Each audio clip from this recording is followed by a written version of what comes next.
I glanced at the caller ID before answering the call. It was strange in itself to receive a call on the Sunday afternoon that my wife Claire and I had set aside for family, but what was even stranger was that it was my lawyer calling from Vero Beach, Florida. Hello, Pete. What's happening? Hello, Dave. Look, I'm really sorry that I'm calling you on Sunday, but I heard something that I'd like to check with you. I was out golfing this morning with the usual company, including George. You remember my friend George, don't you? Certainly. Nice guy, terrible golfer. Yes, that's him. These days, he works in real estate in the city, especially agricultural properties. He told me that your garden was sold to some developer. I told him I hadn't heard anything like that from you, and I thought you would have told me if you were going to take such an important step. I listened to Pete and was so shocked by what he had just said that it took me a few moments to come to my senses. No, we definitely didn't sell the garden. You know, we thought about developing it ourselves when the time comes. That's what I thought. Look, maybe George was wrong. I'll do some searching tomorrow when everyone gets back to work. I appreciate it, Pete, but I think I'd rather fly there to check. I haven't been there for 3 months, which is longer than usual. Anyway, I should go there just to keep an eye on things. I didn't know why, but I had a bad feeling about it. We said goodbye, and I called Claire. Claire, do you want to come with me to Vero? Pete heard a rumor that I need to check. We sent the children to their grandparents indefinitely. They didn't mind. They loved spending time at the ranch with their grandparents, who spoiled them to the nines. 2 hours later, we already had tickets to Orlando and were packing our bags. We flew into Orlando the next morning, and I rented a car to drive to Vero. I tried calling our grounds manager, Bruce McWilliams, to have someone come pick us up, but he wasn't answering his cell phone. It wasn't that unusual. He was an avid fisherman and could be out of cell phone range for a couple of days if they went to one of the islands. Maybe he just forgot to charge his phone. Before leaving last night, I went online and checked my bank accounts. The smaller account, which Bruce had full access to, was emptied and had only $50 left, the minimum amount to keep the account open and not trigger an automated message for me. But we only kept $25,000 in this account for day-to-day operations unless there was a specific need. Our larger account, which was usually about $100,000, Bruce did not have access to. I have blocked all the money in this account to prevent any withdrawals. Just in case. If it turns out to be much ado about nothing, I can remove the block without anyone knowing about it. Driving on I-95 past Cape Canaveral, Melbourne, and toward Vero, I was reminded of my early childhood on the east coast of Florida. My grandfather originally bought the garden plot in the 40s. Land was cheap, and he bought a tract a square mile of land about 5 miles from the Indian River Lagoon. He built a typical sprawling concrete blockhouse and planted the property. By the time I was born, my grandparents had moved to one of the new retirement villages, and our family had moved into the ranch, as we called it. The garden itself consisted of about half grapefruit and half various varieties of oranges. We had white, pink, and red Marsham seedless grapefruit, and Hamlin, Temple, pineapple, as well as the usual red Navel and Valencia oranges. We had several rows of tangerines and several varieties of Duncan-seeded grapefruit, but those were for local consumption only. The varieties we grew meant we had produce from September to June. Growing up, I didn't really keep track of things like most kids, so I didn't learn much from my elders about how to grow citrus fruits. I think I learned a lot through osmosis anyway. Vero was a great place to grow up back then. Sandy beaches, sunny skies, lots of tourists in skimpy swimsuits, and plenty of mischief to get into. Most of my friends were into surfing. It sounded good to me, but I wasn't crazy about it. I loved going out with the guys on boats out of the Sebastian Straits, 10 or 20 miles out to sea, deep sea fishing. I grew up with a bunch of local kids who were much like me, sons of families that owned citrus orchards. We learned to drive tractors, spray trees with pesticides and fertilizers, and help our parents during the harvest. It didn't mean we were picking fruit, we had temporary crews to do that, But we were lifting 6,070 or 90-pound boxes and putting them on trailers to take the fruit to the processing plants or packing plant where they were cleaned, packaged, and shipped like fresh fruit. Bruce McWilliams and I were especially close. His father did not own a garden, but managed several gardens for absentee owners. Bruce planned to attend the University of Florida in Gainesville to pursue a degree in agriculture. Don't laugh at the modern degree in agriculture. It's part business, part chemistry and biology, part marketing and part soil science and animal husbandry. And this is in addition to all general educational courses. In other words, a degree in agriculture covers a lot of material. The modern farmer takes on a difficult, albeit rewarding task. Anyway, Bruce's family moved away when we were in 6th grade, and from then until we graduated from high school, he and I were best friends. We went to the beach and learned the pros and cons of drinking too much. We went to proms as couples and took our girls' virginities in the same night. We shared many common experiences. Bruce was 4 inches taller than me until our second to last year. He reached his full height when we were freshmen, but in our second to last year I caught up with him and we started looking into each other's eyes. He was not only taller in his early years, but also more massive. I was slim and wiry. Bruce was stocky and muscular. While I ran cross-country and track, Bruce played center on the football team and catcher on the baseball team. Bruce's activities made him one of the big people in the school. Mine not so much. Despite our differences, we remained close.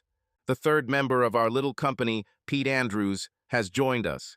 In 8th grade, Pete, now my lawyer, was a quiet member of the team, a little more diligent than Bruce or me. Pete lived about a half-mile away from us with his parents in a house closer to the beach.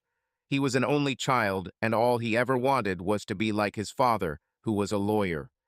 Pete was one of the geeks in the chess club, but we met in the orchestra, where he played trumpet and I played clarinet and saxophone.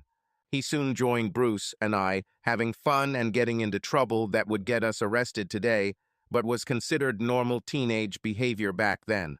The police at that time could take us home so that our parents would give us a good scolding, but they would not arrest us.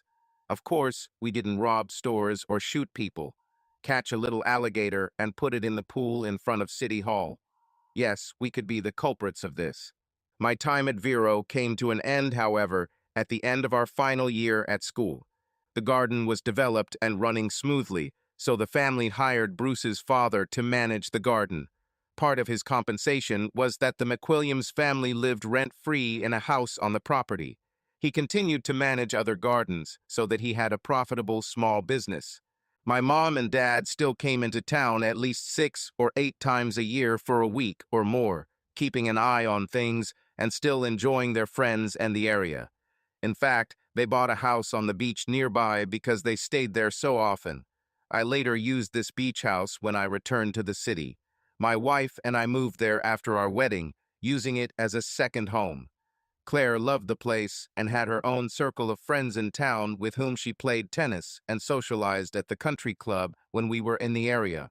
As I said, after high school, we invited Bruce's father to manage the garden, and my father bought 2 more plots of land, this time in central Tennessee. My father's true specialty was raising certified black and red Angus cattle for beef. He and Mom moved to Maury County, south of the Columbia County seat, and started their ranch. To be honest, Bruce, Pete, and I would have split up anyway. Bruce went to the University of Florida in Gainesville in the fall, Pete went to Duke University in North Carolina, and I went to Vanderbilt University in Nashville. Bruce, of course, was an agronomist. Pete studied political science as a pre-law major and then got a law degree from Wake Forest, and I got an economics degree and then an MBA. Vanderbilt does not offer an undergraduate business program, but their Owen Business School is highly ranked. However, we all kept in touch. It was easy to keep in touch with Bruce since his father took over the management of our garden. Every time we came to check on business, which was quite often, I would probably see Bruce. Eventually, Bruce's father retired and Bruce took over the business. He was a respected orchard manager, a rarity in the world of scammers that made up the Florida citrus industry. Pete and I didn't see each other, but we talked often and met up after school was over. After law school, Pete returned to Vero and became our lawyer. We mostly saw each other at social events. He promised not to take money for it. When we arrived in Vero, I dropped Claire off to unload our luggage and begin organizing meetings with local friends. I continued on to a local chain restaurant where I arranged to meet Pete. Pete was already seated when I arrived. He waved to me as I walked in, and I walked over and sat down. Well, I didn't speak directly to George this morning, but there's a rumor going around among people in the real estate business that one of the development companies has bought your garden. Damn it! Well, we'll stop it today. The seller probably hasn't submitted the documents yet. By the way, Pete, the garden's operating account was depleted to its minimum last Friday. I blocked all other accounts when I went online to check their status. Fine, I would suggest this myself if you hadn't already done so, but it's worth going to the bank and also to the real estate agency, Pete answered thoughtfully. At this point, if the morning wasn't already in complete crisis, Big Bubba Smith walked in. He noticed us and approached us purposefully. Hey boss, what the hell is going on? I knew I wouldn't like what I heard. Bubba, as he was known, grew up in Fort Pierce, near Vero. He was a tall, thin, chain-smoking black man who had managed our garden operations for 20 years. He received the nickname Bubba because people thought his face was similar to that of former professional football player Bubba Smith. Basically, half the big guys in the South are called Bubba. I think his real name was Dwayne, but as soon as someone called him Bubba, the name stuck. I stood up and took Bubba's hand and shook it before we sat down. I signaled to the waitress for another cup of coffee, which appeared almost instantly. So, Bubba, why don't you tell me what the hell is going on? Well, first of all, Bruce told me that you were thinking about selling the garden, but he told me not to tell anyone about it because it's still in doubt. But more importantly for the garden's operations, he sold 3 tractors and left us with only the old Dutes. And to make matters worse, last Friday passed, and there were no paychecks. Damn, I said. Pete added, without a doubt. Bubba just nodded his head. It took me a few minutes to think about everything. Okay, Bubba, I'll go to the bank and get paychecks for you and the crew. I still need to go there. Bruce is lying if he told you we're selling the garden. Do you know who he sold the tractors to? I asked. I think I know. It seemed like a couple of his friends, and there was another guy who was apparently looking for a 3rd tractor, he answered. Fine. Then why don't you call the agricultural theft unit at the sheriff's department, and we can file a complaint. Tell them that you told me that Bruce was selling equipment, and that you became suspicious and checked with me and found out that he was stealing and selling garden equipment without permission. Tell them they can call me to confirm, and I will happily sign the complaint. Glad to help, boss. Damn, this John Deere was almost new only about 20 hours of work. Almost new. He drained his cup of coffee and stood up to get started. Now I had another problem, getting paychecks for our crew. I needed to call our payment service and transfer money to them so they would issue checks with the correct withholdings and taxes. I might do this later in the day. First, I had to go to the bank. When Pete and I arrived at the bank, I asked for the manager. Henry Wright was another local boy, not from our class, several years younger than us. We all knew him. Henry quickly walked out of his office towards Pete and me. Hi, Pete. Hi, Dave. Boys, I'm so glad to see you, Dave. I've been trying to call you all morning. Let me guess, are you interested in blocking the accounts that I installed? Certainly, but let's go to my office to talk. There is no need for the whole world to know about your affairs. Agree. Pete and I followed Henry into his office, and he closed the door behind us. His office had glass windows overlooking the parking lot on one side and the bank on the other too. The wall behind him was solid. No one could sneak up on Henry. Henry first offered us something to drink, water, coffee, or soda.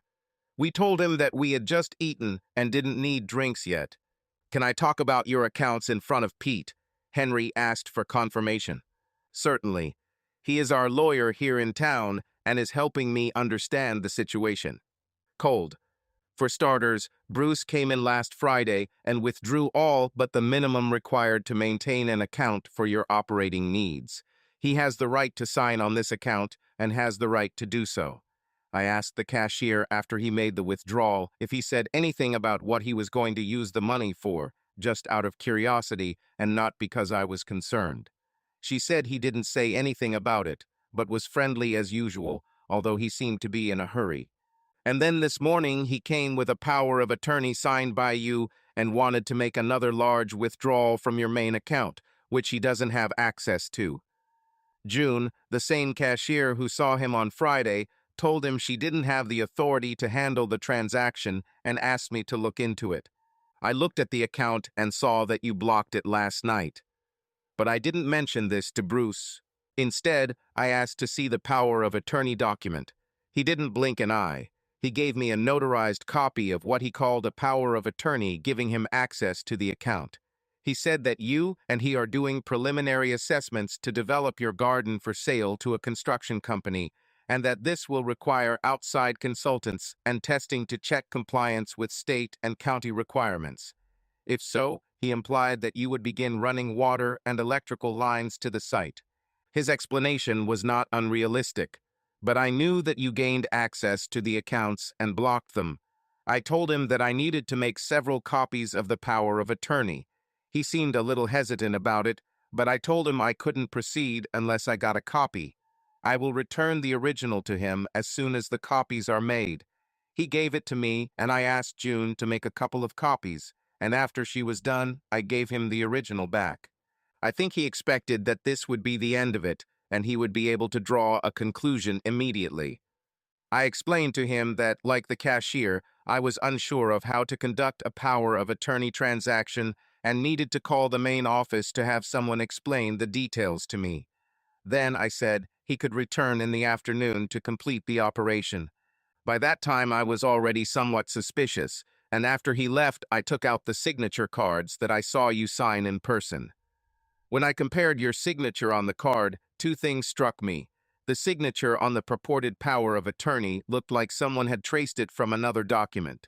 We get a little training in recognizing forged signatures, and this had the hallmarks of a forgery.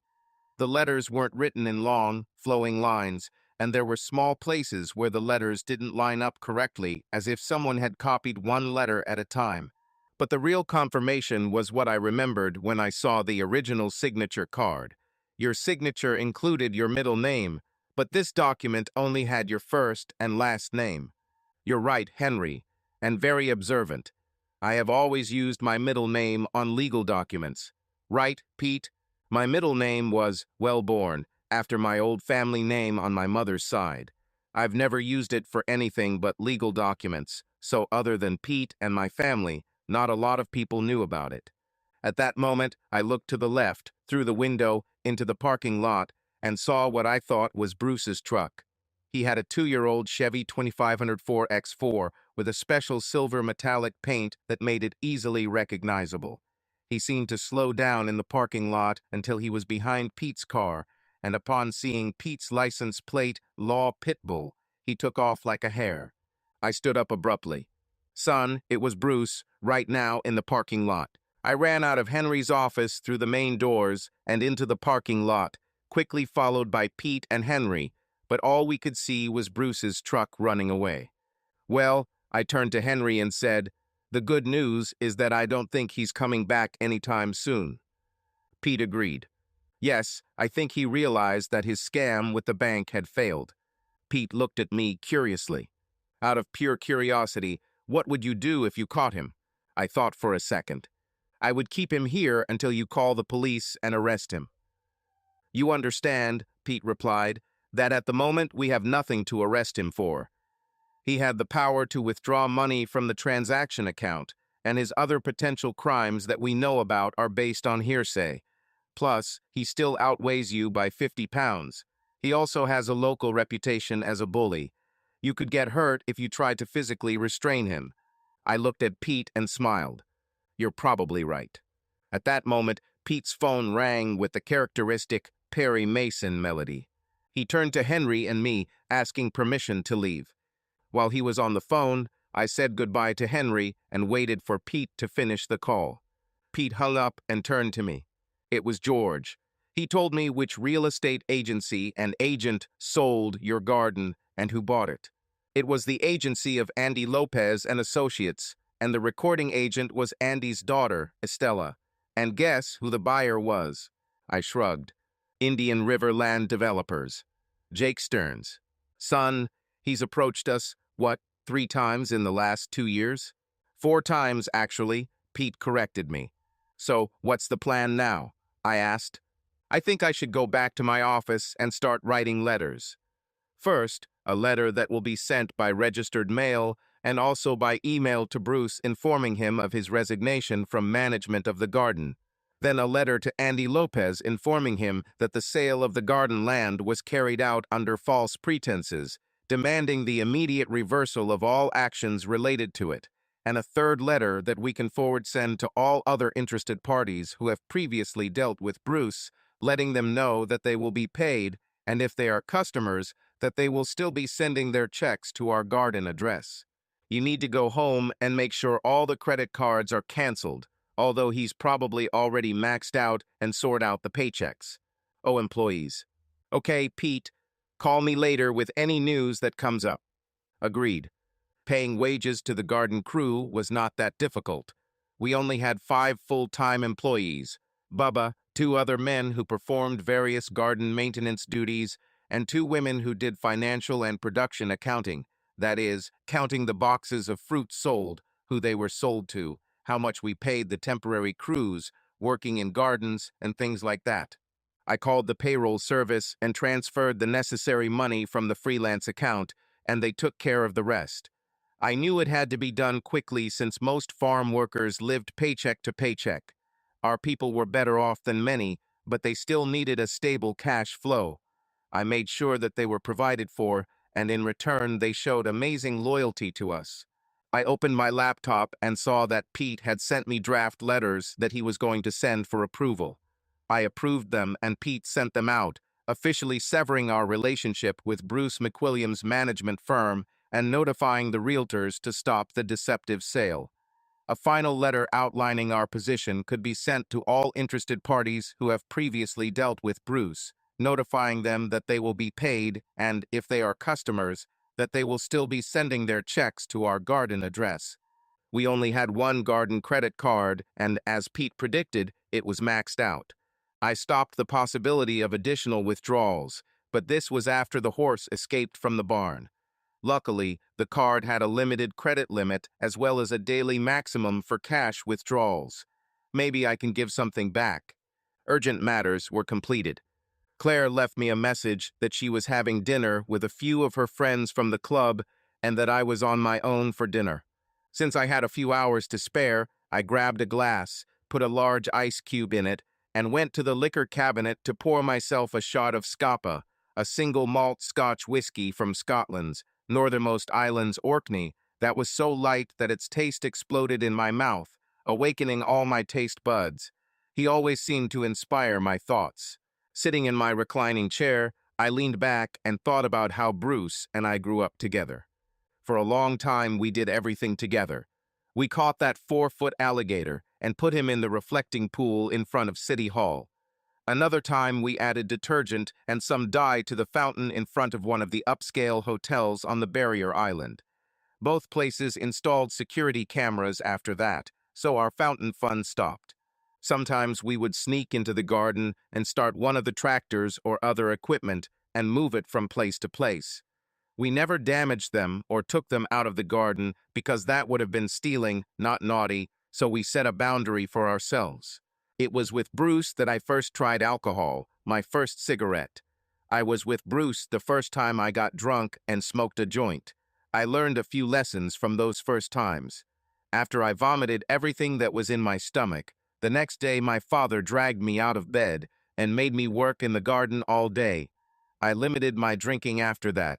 To be clear, not everything we did as children was bad. We were both in Cube Scouts, going deep-sea fishing with our dads when they rented a boat with a professional captain. We both got good, if not excellent, grades. I was usually a much better student than Bruce, but I wasn't going to be the top student in the class. We did extracurricular activities. Bruce played football and other sports, and I played in the orchestra and ran cross-country and track. Overall, I never thought that our early lives could lead us to a criminal career. Events like this attempted garden sale have made me look at some things more critically. As we got older, Bruce and I became more adventurous, but closer to the edge of illegal and dangerous. And I admit, even though Bruce was coming up with ideas, I was willing to go with him. Bruce was bigger than me and a little older, and I knew he did riskier things without me when I wasn't with him. He always managed to get away with it. He was my closest friend, and I think I always subconsciously sought his approval. After our other friend Pete joined us, he was probably smarter than me because he refused to participate in some of Bruce's crazy ideas.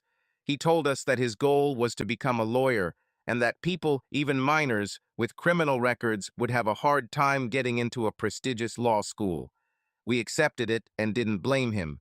We kept inviting him on our adventures, as we called them. Sometimes he came, sometimes he didn't. I understood Pete's long-term thinking about his life goals, but even if he said it with a smile, Bruce called him a weakling or a coward for avoiding our wildest antics. When we were teenagers, there were several occasions when we went down to the harbor and took some absentee owner's boat for deep-sea fishing without permission. I don't know if he had any friends at the marina, but he was able to get the keys to open the locked gates meant to keep people away from the boats. Bruce always knew when the owners weren't around and didn't notice that their boats were gone for the day, and we always left them clean and well kept upon returning. We also filled the fuel tanks to the level they were at when we took the boat, so someone might find that a boat they left fully filled suddenly only had a quarter tank. Likewise, if they left the boat with a less than full tank, Bruce would carefully fill it up to that level. This should have been a red flag to me that Bruce was thinking a lot about how to cover up what was essentially a crime. Perhaps not a big crime, but still a crime.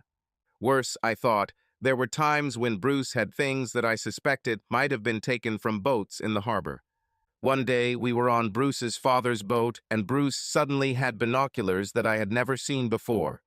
These were clearly expensive marine binoculars, not new, but in excellent condition. Bruce, being Bruce, always had an explanation ready. One of the garden owners took Bruce on his boat, and when Bruce complimented him on his binoculars, the owner gave them to him. Well, what could I say? This could happen even if it wasn't the most plausible explanation. When you hear the sound of hooves, you think of horses, not zebras.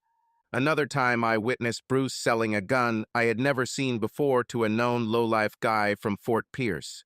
When I asked him about the deal, he said he was just an enterprising man who knew someone who wanted to sell one of his pistols and also knew that this guy from Fort Pierce wanted to buy a gun. He simply made money on the difference between the purchase and sale prices. He was over 21 at this point, so a personal transaction was legal in Florida, but I still had my suspicions that Bruce would be willing to take something without asking if he thought he could get away with it. Friendship with Bruce had other benefits for a young guy like me. As the star of our football team, Bruce seemed popular with many girls. One afternoon, after a game against a Port St. Lucie team where Bruce scored 3 times, including the winning touchdown, he asked me if I wanted to have sex. I think he suspected that I was still a virgin and wanted to introduce me to the world of sex. I answered, "Of course, who wouldn't?" He asked me to get some booze, tequila as I remember, and bring it to one of the local parks. I pulled out a bottle from my parents' supplies and Bruce came with 2 girls. I already knew that Bruce preferred Latinas, so I wasn't surprised when the 2 girls he came to the park with were Connie Lopez and a girl named Eva, whose last name I don't remember. Both were Hispanic. Connie's family fled Cuba, and Eva's family, as I remember it, was of Mexican descent. Her father worked on a plantation, and her mother worked in a packing plant. Connie was quite famous in town, having been one of the varsity cheerleaders at Vero Beach High. Eva did not attend the same school. She may have gone to a Catholic school that served Vero and Fort Pierce. She may have been working and not going to school. I wasn't interested and didn't ask. Bruce always claimed that Latinas were the best because they had big breasts, they knew what they had to do, and they would do anything to date the popular guys. We sat on one of the benches in the park, far away from other people, and started making tequila shots the classic way. Lime juice on hand, dip in salt, lick and drink tequila. Of course, this was not high-end tequila. This was the one my parents used for margaritas or other mixed drinks. After we had emptied most of the bottle, we went to one of the slightly shady hotels, away from the beach, and I got a room. Thinking about it now, I often bought drinks and paid for rooms. It seems Bruce was taking advantage of me financially even then. As soon as we got into the room, Bruce turned on the radio to a salsa station, and the girls started dancing and stripping in front of us. It was really sexy. Bruce told Connie to take care of me and show me how it's done while he took care of Eve. Once we were showered and dressed to leave, Connie held me until Bruce and Eve left. Then she told me the sad truth. "Dave, I want you to call me next week and find a time when we can have sex again. Now listen to me carefully. Don't fall in love with me. Many men think they are in love with the first woman they had sex with. This is not love, this is attraction. And you will have sex with many women, Dave. You are smart, handsome, wealthy, and I will teach you how to have good sex. You don't want to think that we're in love. I don't love you and we have an expiration date. I like sex and I like having sex with different men. So keep that in mind and don't be upset when it ends. I really like you, you're a good guy. Better than Bruce. Don't be offended when I say it's over. Just find yourself a new girl and enjoy your youth and freedom." She was right, of course. We dated every weekend for about 6 weeks, and then she said she taught me everything she could. We were finished. "You know, Dave, I really value you, and if I weren't so available, I would want to marry you. You always treated me like a lady. We went on real dates, not like the bastards I usually date. I'd be happy just having sex. But let me remind you, I warned you that we have a limit to our time together. It won't be difficult for you to find other women who want to try you. I told the girls at school about you. Believe me, there are many who want to try you. Don't be surprised if some of them approach you." She laughed at this. "Now let me tell you what you don't want to hear. Bruce is not really your friend. He may have been in the past, but Bruce is a user, and in the end, he uses you too. I'm not saying leave him, he can be fun, but don't trust him completely. If he really wants something, he won't hesitate to stick a knife in your back. I kept in touch with Connie until I left for college, but we never met again. Still, those words rang in my ears in light of what seemed to be happening. Over time, I forgot Connie's warnings about Bruce. I never noticed Bruce doing anything to me, and over time, trust was restored. I had no reason not to trust him. Plus, shortly after Connie talked to me, Bruce, Pete, and I went to different colleges, and we only saw each other in the summer. We all worked during the summer, so our time was even more limited. Even after Bruce took over the gardening business from his father, everything seemed to be running smoothly. One of my dad and I often came to check on the garden, and we didn't know what Bruce was doing with the other gardens he managed. Instead of going out to dinner, I just ordered pizza. It was still before 9 p.m. when Claire returned home. As I walked through the house, putting away my purse and keys, I asked her how her day was, where she had dinner, who she saw with all the usual things we discussed at the end of the day. "Pizza.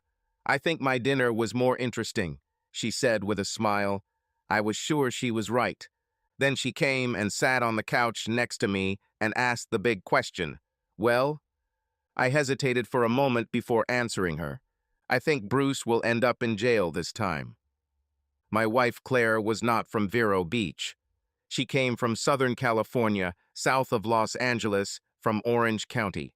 Claire didn't want to go back to live in Southern California.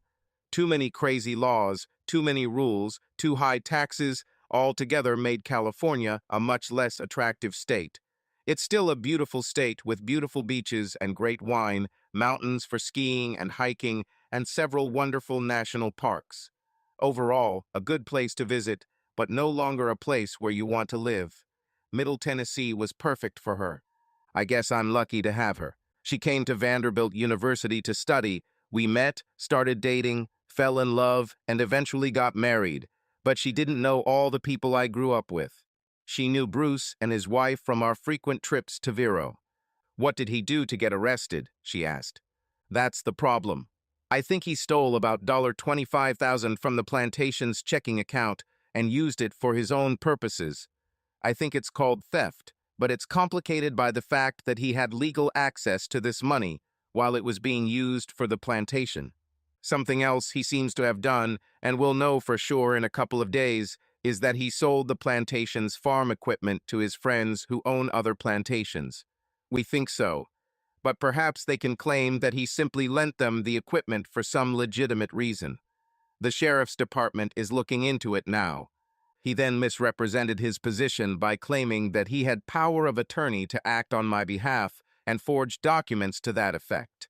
He tried to use this to get money from our main bank account, but it failed, so I don't know for sure what to blame him for.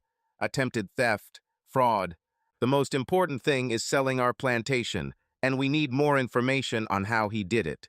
I suspect we'll find out that he used a power of attorney to get real estate agents to cooperate with his actions. So he clearly committed fraud, theft, and we'll find out what else. I have an unpleasant suspicion that we are only just beginning to understand the scale of his crimes. Wow, Claire exclaimed, and this is the man you thought was a friend? I had to look a little embarrassed. Yes, I thought he was a friend, but no friend betrays another like that. I once dated a woman named Connie Lopez, who was also hanging out with Bruce. I remember she told me that he was a user and would eventually stab me in the back. I forgot about her warnings, but I think she was right all along. I'm so sorry, Dave. I do not know what to tell you. I don't know either, but right now I have to put my emotions aside and first try to fix as much of what happened as possible. Thank God George called Pete, and Pete had the good sense to call me and see if I knew what was going on. You know, this isn't some spontaneous decision. Bruce must have been planning this for a long time. I think he figured that when he lit the fuse, he would act so quickly that it would all be over before I knew it. We talked a little more, but without more facts to discuss, we were just going around in circles, so Claire and I finally went to bed. We cuddled for a while, and I think she slept a little better than I did, but even she was restless. I lay there and planned what I needed to do the next morning. First thing in the morning was to make some calls. I called Bubba, and he gave me good news. The sheriff's agricultural theft unit had found 2 of the 3 tractors that Bruce had sold and had seized them, pending my report of the theft. They were tracking down the 3rd tractor because Bubba remembered the last buyer's name. He had a plantation in the middle of the state off Highway 60, which crosses the state between Vero and Tampa Bay. They contacted the sheriff in that county, getting permission to work with them and seize the last tractor. This is about $120,000 worth of equipment that we won't have to replace. Bubba was also doing a quick inventory of other equipment to see if anything was still missing. He also confirmed that our plantation workers have been paid. A quick call to the bank, where Hank confirmed my suspicion that Bruce would not be coming back to try to cash out the main account. Finally, I called Pete and agreed to meet again for breakfast to discuss our status. I kissed Claire and got ready to leave, making sure she wouldn't be bored. Dave, I bought a couple of books with me to read, and I have my laptop. I'll check with work to see if there's anything urgent that needs to be dealt with. Pete was already waiting for me at our little cafe for breakfast. The cafe didn't look modern or pretty, but the food was delicious, and it was a meeting place for local farmers. As I put a piece of the sausage and avocado omelet into my mouth, I looked across the table at Pete and saw his eyes widen in panic. "Damn you, you miserable bastard." I recognized the voice. This was another local farmer I went to school with. I wasn't close to him. He was on the football team. Bruce was much closer. Matt was a big guy, about 6'4", and weighed over 250 pounds.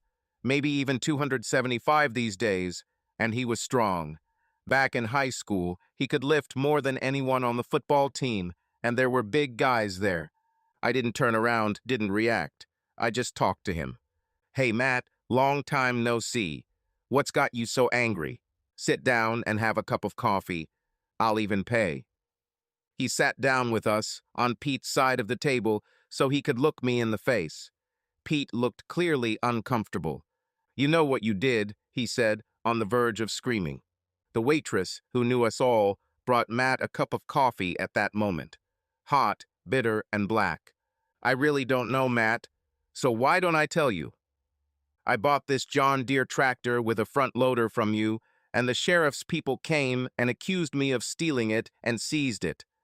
Oh, I sighed, admitting that I understood now. Well, Matt, there's just one problem with your story. I never sold you anything. And I never gave permission to anyone, including Bruce, to sell that tractor. He's your plantation manager, isn't he? Was. But our agreement, I explained, that Pete, sitting next to you, drew up for us, limited his powers. He could not legally sell any of our farm equipment without my notice and permission. He said he had your permission. So he lied, I said. How much did you pay for the tractor? $20,000 in cash, he replied. Let me get this straight. You paid $20,000 for a nearly new tractor that costs at least $60,000, and you don't think there's something wrong? I knew he was giving me a great deal, but he said you're selling a plantation, and you just want to get rid of the equipment quickly and turn it into cash. I'm sorry, Matt, but you are buying stolen property, and you'll probably lose your $20,000 if you don't find Bruce and get it back from him. I don't bet on it. I think he has already decided that Vero is not a healthy place for him. Well, it's easy for you to say it's not your money. By this point, Matt was calming down and perhaps redirecting his anger. Understand, Matt, he stole at least $25,000 from me, and probably more that I haven't found yet.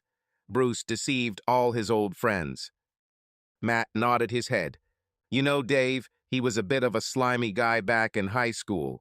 Sometimes things disappear from people's lockers or their cars. Everyone thought it might be Bruce, but no one ever caught him doing it. In any case, the things that disappeared were not expensive or important enough to make an official statement.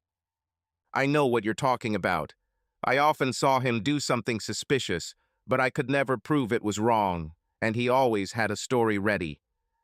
Matt suddenly stood up. Where are you going, Matt?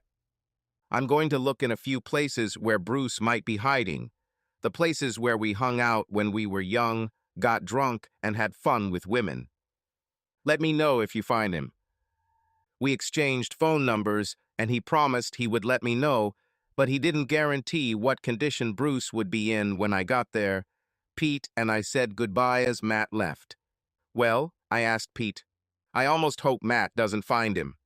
He could become food for the alligators, and all we'd find are his body parts in one of the irrigation canals. I agreed.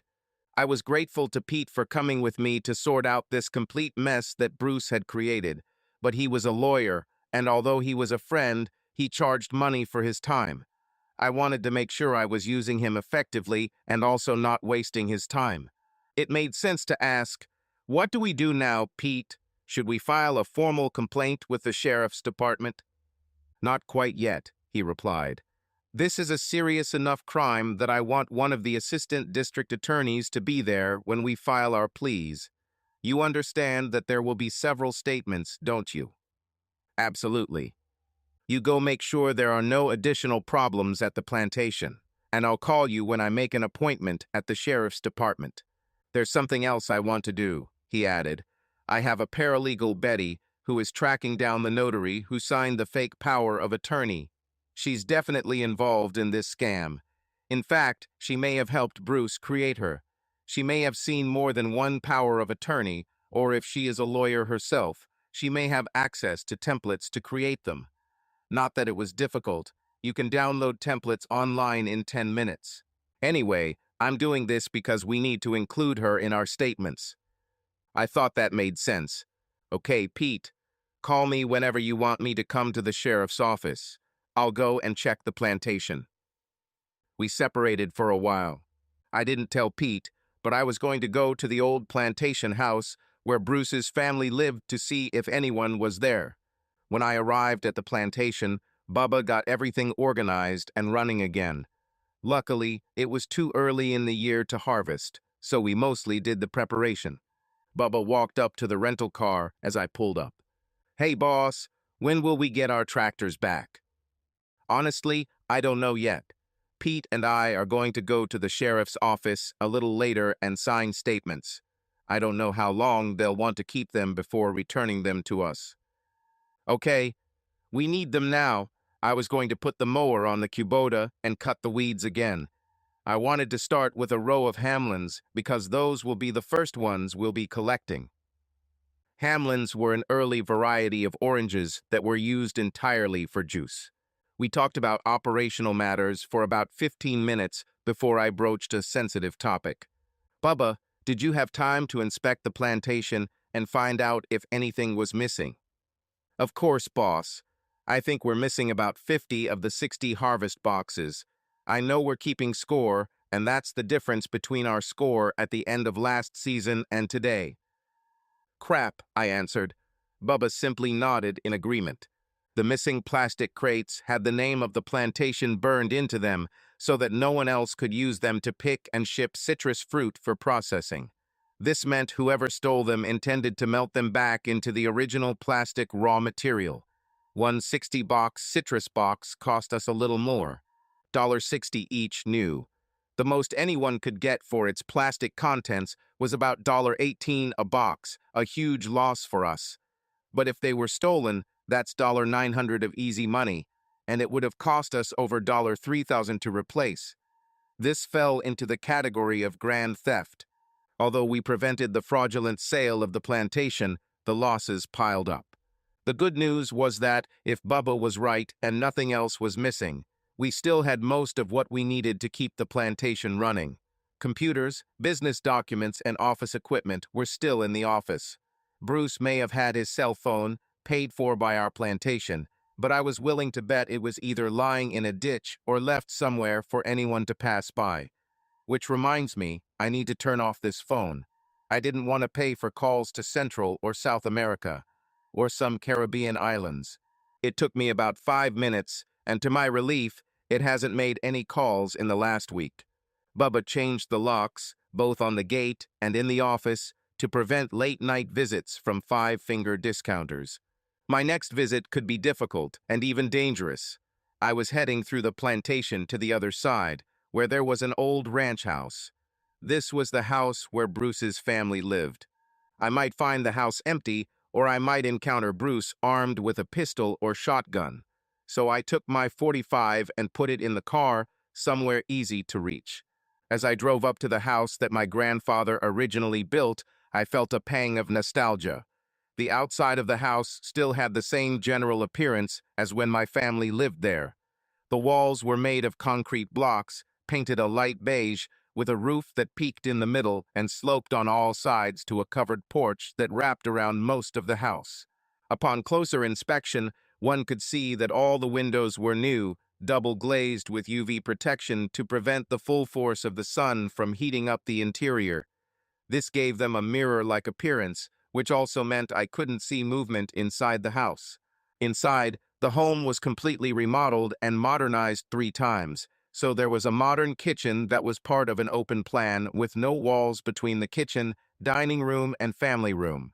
There were 4 bedrooms at the back of the house that I couldn't see from my angle. The bedrooms were originally part of the house, but there was a significant extension that more than doubled the original area, moving not only the bedrooms, but also the games room and office to the rear. It was a nice place, and I have to admit that Bruce always kept it tidy. I pulled up to the front of the house, and before I even got out of the car, the door opened, and it was Consuela, Bruce's Venezuelan wife. Yes, Bruce's taste in Latinas has never changed. There seemed to be no one else there, so I walked out and stood next to the car, somewhat safe behind the open door. Car bodies don't offer much protection from gunfire, but I could hide behind the engine block, and it would be much better. There was no need. Consuela saw that it was me and walked over to where I parked. Consuela was a very attractive woman, with almost shoulder-length black hair, wonderful breasts, an incredibly narrow waist, and not a flat, skinny butt, but a fuller, but by no means fat ass. A little slimmer than Kim Kardashian. David, she pronounced my name with an accent. Consuela, I answered. I thought you were coming, she said, sounding rather depressed and sad. Bruce isn't here, you know, and it hasn't happened for more than a week. She sounded like she was about to cry, and I don't know where he is. I wasn't completely surprised. If Bruce betrayed everyone else, why not betray his wife too? Come in, David, sit down. We need to talk. I agreed with this. Consuela's family immigrated to the United States when she was 12 years old, so her English and Spanish were perfect. She spoke English with a slight Spanish accent. She and Bruce met while they were attending the University of Florida. She was pursuing a degree in general business, something that overlapped with Bruce's agricultural requirements. I wasn't entirely sure that Bruce had ever loved anyone other than himself, but I always thought that Consuela was an exception. Now I wasn't even sure of that. I wasn't sure what to think or how to approach Consuela. As far as I could tell from my interactions with her, she was an honest person. She worked for Bruce's management company, handling the business side of the company while he took care of the plantation. She also helped liaise with packaging plants by acting as a translator, instructing the mostly Spanish-speaking crews on what they needed to do. We entered the ranch house, and I was still a little cautious, fearing that I was walking into an ambush. Consuela sat down at a small table in the kitchen with 2 chairs and motioned for me to take the other. There was an open bottle of wine on the table, as well as a half-full glass. It was still morning, too early to drink. She asked if I wanted to join her, or if not, if she could get me a soda or coffee. I asked for a diet soda, which she took out of the refrigerator. She looked at me directly and asked, with tears in her eyes, "What's going on?"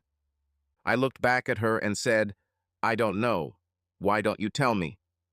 "Bruce left a week ago, and I haven't heard from him since," she began to cry. "I don't know if he's alive or just hiding from me. I think he has some bitch he's dating, so maybe he just left me and the boys to fend for ourselves." "Where are the boys?" I asked, thinking that even Bruce couldn't abandon his sons. "My parents have them until I figure out what to do next." "Fine. So why do you think Bruce might be dead?" "It's a long story. Just start over." Consuela fell silent and took a deep breath. Then she took another long sip of wine and refilled her glass. "It all started about 6 months ago. Bruce told me he has a plan that will make us rich. I asked him what he was thinking, and he said he couldn't say. Then I asked him directly if he was thinking about doing something forbidden. He laughed and assured me that no, it had nothing to do with the forbidden. I insisted that he give me at least a hint of what he was planning after all. It was about me and his sons, so he gave in and told me that he was involved in a project to create large citrus and coffee plantations in Central America. The difference between these plantations and existing operations was that they would be modern, mechanized operations growing organic produce to supply the U.S. market at a cost comparable to non-organic produce grown here. He told me the reason he was keeping it a secret was because when the time came, we would close the business here and move to a ranch in Central America. He didn't even tell me which country. I had to keep it a secret because it was all classified. He said he was negotiating major funding from the local government for the project, but if word got out, the funding wouldn't materialize. It sounded corrupt, but he said that's just the way business is done there. He also didn't want to get fired from the plantations he ran here, because if they found out he was going to leave, they would find someone new sooner than he planned. He also said that he would need my help and cooperation to arrange all this. I didn't know what he meant, but I agreed to help him in any way I could. This made him very happy. She cried again, but pulled herself together and continued the story. "David, I'm so ashamed, but I promised Bruce I would do what he needed. It wasn't long after our conversation when one evening he asked me to take the children to my parents because he was going to invite the bankers to talk about business and didn't want us to be interrupted. He brought these 2 men here, one older, one younger, both in nice suits, and we started drinking. They didn't seem to be talking about business so much as they were just getting to know each other. I think they were from Panama, which is known for its bank secrecy laws, but also for several major financial scandals. Bruce said they had a flight and were due to leave in half an hour. Bruce asked them to excuse us, and we went to our bedroom. We were all pretty drunk by then. He told me to take off my clothes and put on thigh-high stockings and high heels. He said he needed me to do this to close the deal. I tried to resist, but he insisted and reminded me that I promised to help. It disgusted me, but I did as he asked. Bruce left and returned to the living room, where he put on some salsa music. Then he called me to come out and dance for our guests. I was so ashamed, but I did as he asked and went out to dance for these men, naked except for stockings and high heels. Finally, Bruce told me to go back to the bedroom and wait while he escorted our guests to their rental car.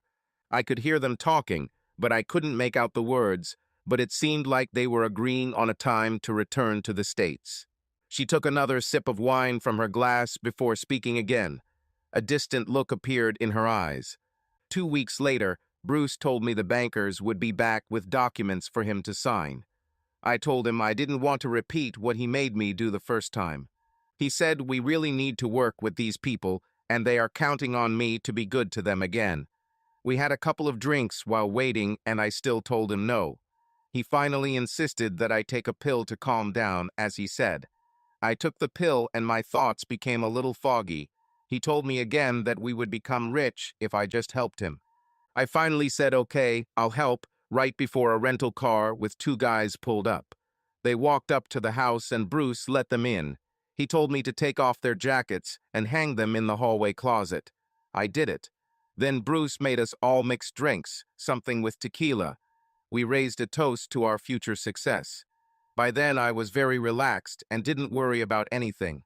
He told me to put my thigh-high stockings and high heels back on, and I remember thinking, oh, I'm going to dance naked for these 2 guys again. But it didn't bother me anymore. I thought that if they wanted to see me naked again, it wouldn't hurt anyone. I changed and returned to the living room, ready for the show. But when I came out, everything was different. Bruce turned on the salsa music, and I started dancing. But 2 guys and Bruce stood up and came to me in a circle, starting to do the dance moves too. At that moment, I thought it was funny. I was dancing naked with 3 dressed guys. Then Bruce told them they could touch me. They started touching my breasts and grabbing my butt. Then, Consuela sobbed and tears appeared in her eyes. Bruce said that they could caress me. I was so confused by the pill and the tequila that I didn't even protest. After that, they went to the table and started signing papers. Then they left. Bruce came back into the bedroom, hugged me, and told me I was the finishing touch to complete this part of the deal. He said I did what he needed me to do that night. Then he put me to bed, and we had sex. Consuela began to cry again and took another sip from her glass. At that moment, I realized that I was Bruce's bitch, whom he was using to obtain funds for his project.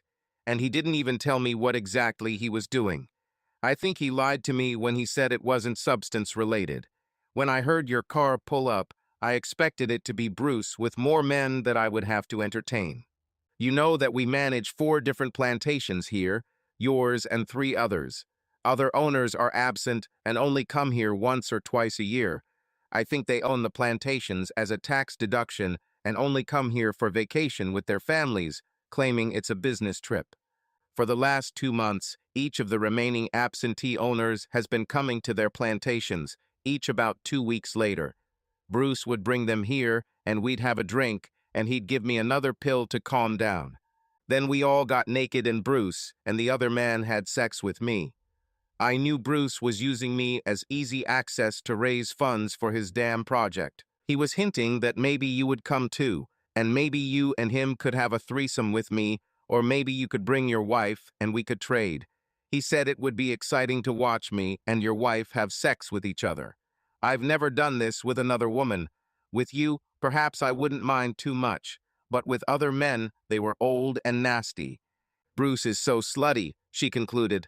Then last week, he said he had things to do and left. He never returned. He didn't call. He wasn't at the plantations. He abandoned us. I interrupted her monologue.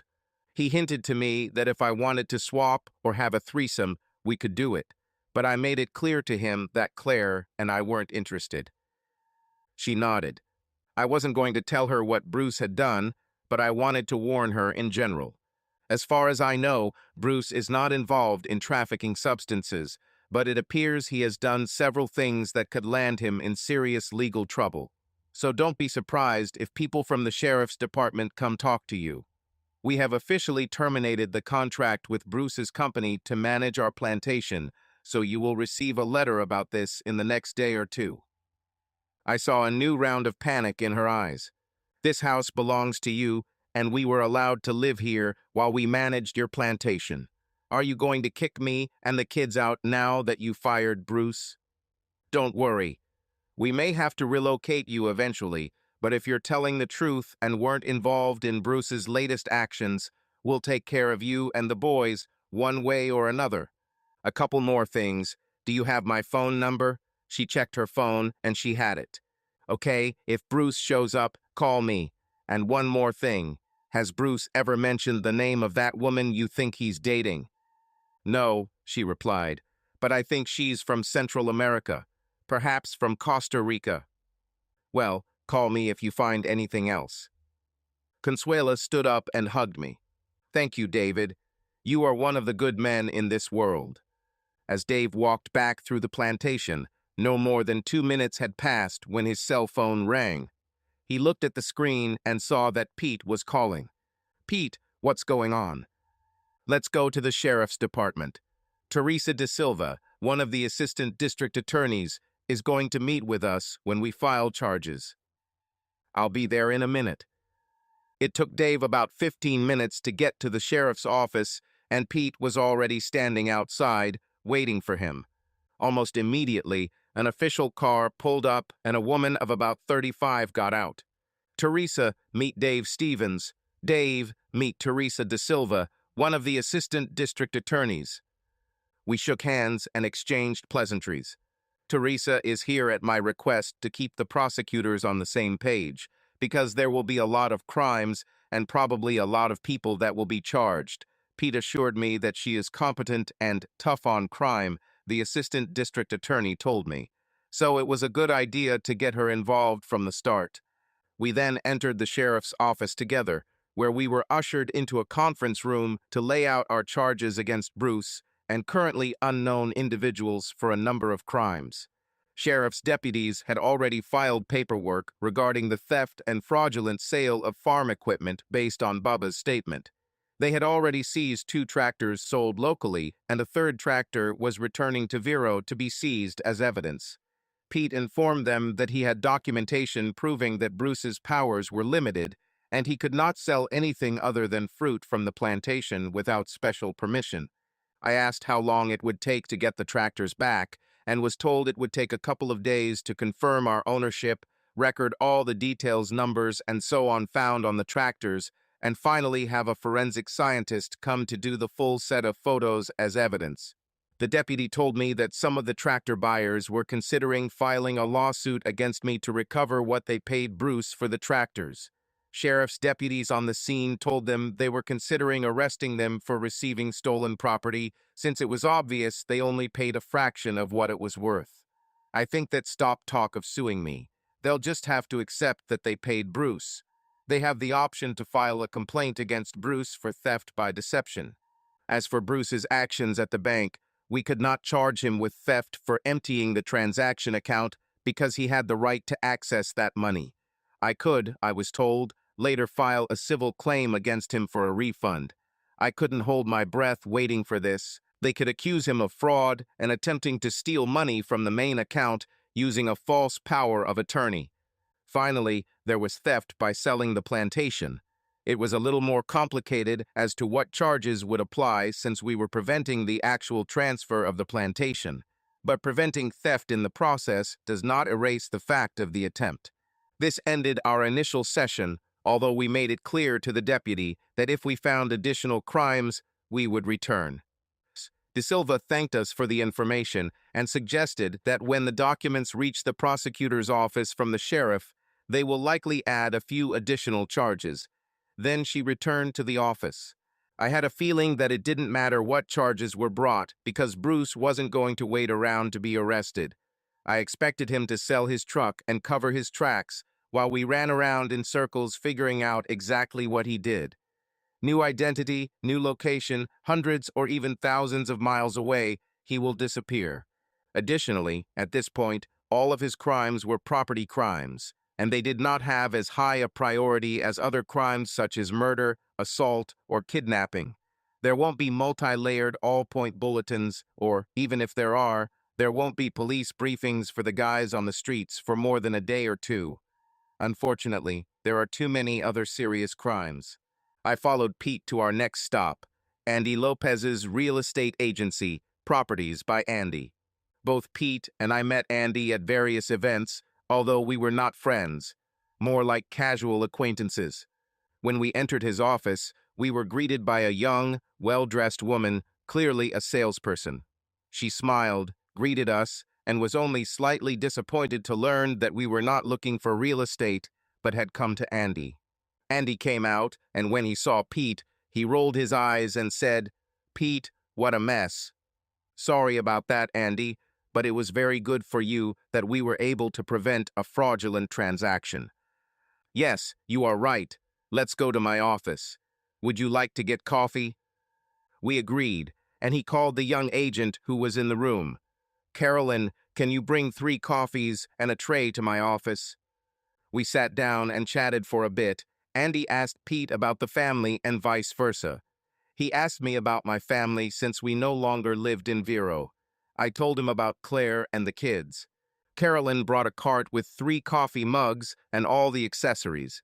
I took a couple of sweeteners for mine. Pete added cream and sugar, and Andy drank black. Almost immediately after we finished making coffee, a young woman entered the office. She was 25 years old. Andy introduced her as his daughter, Estella. She was holding a stack of documents in her hands. "Hi, Pete. Nice to see you again. I really wanted this deal to go through, though. $5 million for the plantation. Well, Dad asked me to make copies of all completed documents for you." "Thank you, Estella. Make sure the originals are kept together and in a safe place. They will almost certainly become evidence, and prosecutors will want the originals, not copies." She sat down on the extra chair. "To be honest, Pete, everything seemed legit to me. He told me that Dave's family wanted to sell the plantation, and I knew that Jake Stearns had been hunting for this land for years. So I accepted the order, and before it even showed up in the MLS, I called Jake, and he came here and signed the offer that same day." She pulled out her copy of the certified power of attorney and handed it to Pete. "I thought it gave Bruce authority to act on behalf of Dave's family. That's what he usually does, you know. He buys the fertilizer, he hires the pickers, and he runs the packing plants. This was not a complete surprise. You know a lot of this. The groves closer to the beach are being sold to developers.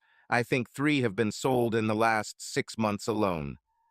There was something she said there that tickled my brain, but I couldn't, or at least couldn't put my finger on it at the time. In any case, Andy and his daughter assured us that the deal fell through, and it never came to MLS. However, Estella looked a little thoughtful. I asked her what she was thinking about. With one of those, "that's not very funny" laughs, she said, "Do you realize that a 6% commission for listing and selling real estate, or even just a 3% listing commission, would make my year? Here is my new car." Yes, I agreed, mentally calculating the commission from $150,000 to $300,000. However, Estella had another thought as she silently said to herself, "That son of a bitch, I let him take me. And now it all disappears, and I'm finished again." We left the office and found another place where Bruce had left a trail of crap behind him. Since it was getting late, Pete went home, and I returned to the family cottage on the island.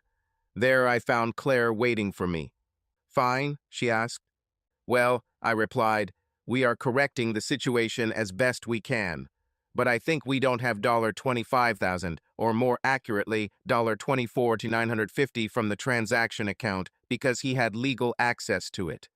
There will be enough other charges against him that if or when he gets caught, he will end up in jail for a long, long time. I also stopped and saw Consuela. She says she hasn't seen or heard from Bruce in a week. He told her about some project that was supposed to make them rich, from a ranch somewhere in Central America. She claims she never knew the details and seemed terrified that he was going to get involved in drugs and they would end up as slaves to the cartels. My guess is that over the last 6 months or so, Bruce has been selling it to potential business partners and prospective investors, forced her to please her bankers and have threesomes with some of his other clients. She seemed rather disgusted with herself for giving in and doing it, but you know how Bruce is. He promised her the moon and placed the guilt on her that if she didn't agree, the failure of his project would be hers. He used substances. At this point, Claire interrupted me. "Dave," she said, "I never told you this except before we got married. Bruce suggested that you, me, and him could have a threesome, that this would be the best sex I've ever had, and that after the first time we could do it again in the future. In fact, he implied that once he got married, we could switch places when we were here in Vero. I was horrified and disgusted that a man who was one of your best friends would do such a thing. I never told you because I'm sure he was drunk at the time, and because he was a close friend. But the next day he didn't. I don't think I remember what he said, and he acted normal again. So I didn't pay attention to it. But I don't know if you noticed that I always kept my distance from Bruce. I always stayed by your side if we needed to be together. I did notice this, but I attributed it to some instinct that told my wife that he was not being entirely honest and was perhaps too flirtatious and touchy-feely than most women were comfortable with. I stayed with him because he, like his father before him, was a good Grove manager. This new discovery only increased my anger and sense of betrayal. He may have been drunk, but I'm sure he knew and remembered every word he said. Perhaps he thought he had planted the seed of an idea in her head that she might act upon in the future. He definitely didn't know my wife. As Connie Lopez told me years ago, Bruce is not and never has been my friend. I changed the subject and told Claire that we were going to dinner with Pete and his wife, Brenda. Brenda was one of the women in Vero whom Claire loved very much. Being able to have dinner and chat with her was a nice opportunity. But keep in mind that you and Pete are not doing business today. I agreed.